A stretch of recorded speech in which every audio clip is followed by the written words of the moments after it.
Hi everyone, Cara Santa Maria here. Picture in your mind the scene from a major American earthquake. Chances are you're seeing the San Francisco Bay Bridge collapse in 1989.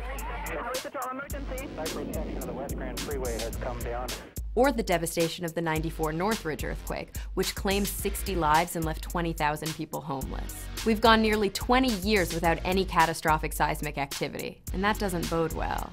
It's nice while it lasts, all this peace, but sometimes we call it ominously quiet. We all know in the business that eventually we're going to get hammered with something nasty. That's Thomas Heaton, the director of the Earthquake Engineering Research Laboratory at Caltech. I asked him about early warning systems, which aren't as easy to put together as you might think, especially in California, where the geology's complicated.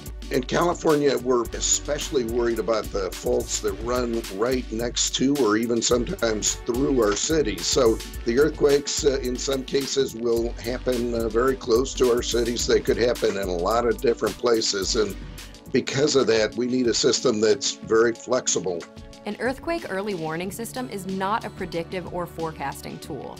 Instead, a network of seismographs placed directly on the Earth's surface would measure the waves created right at the beginning of an earthquake. Those waves could ideally trigger an automatic warning, reaching citywide sirens and even individual cell phones. Sometimes we'll only have seconds to minutes between the warning and when the shaking will happen.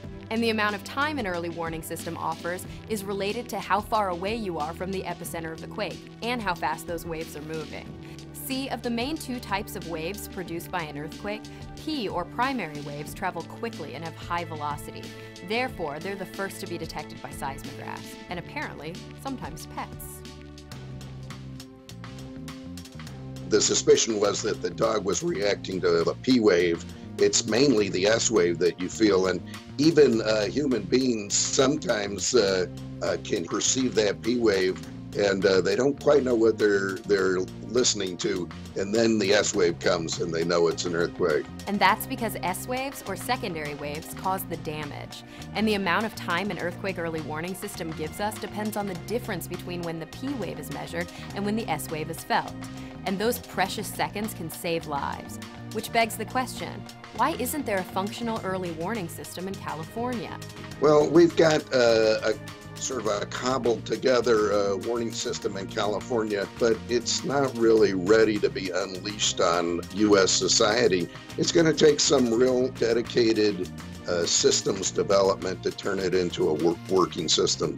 And the western U.S. is seismologically complex.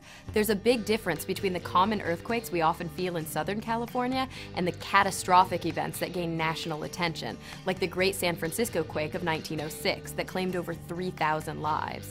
And this has a lot to do with the way the Earth's crust comes together to form a fault. Some kinds of faults are large, what we call megathrust subduction earthquakes. We've got one in Washington and Oregon. Has magnitude 9 earthquakes. Average time between them is 300 or 400 years. Certainly when that earthquake goes, it will be a true catastrophe. The good news is we'll probably be dead by the time it happens, but it's going to happen to somebody. For us in California, we don't worry quite so much about that type of earthquake, but we are worried about the faults, especially that are right beneath our city. So San Francisco basically was totally demolished by the 1906 earthquake.